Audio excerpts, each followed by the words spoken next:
So my name's Jack and I'm a surfboard shaper at Verdure in Lyall Bay. We make surfboards out of more eco-friendly materials.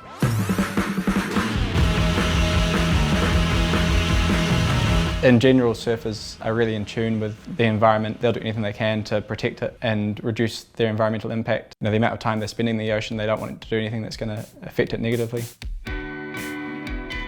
Most surfboards, with a few exceptions, are made from polyurethane foam, fiberglass and polyester resin. The problem with those materials, from my perspective, is that they're extremely toxic, which is bad for both the shapers and for the environment. And also they're non-recyclable and non-biodegradable.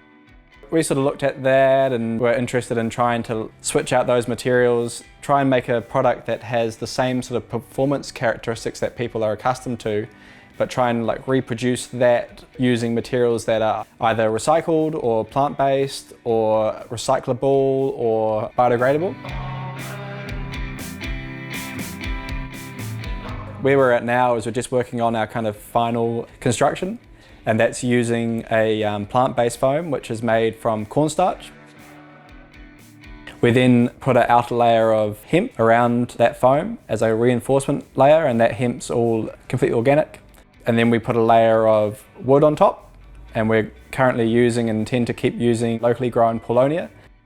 To coat the boards and make them all weather-tight, we use a plant-based epoxy, which is made using between 30 and 40% biomaterials.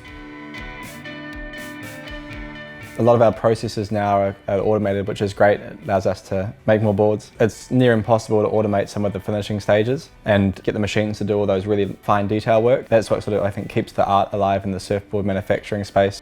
That's something that I've always really enjoyed, working with my hands.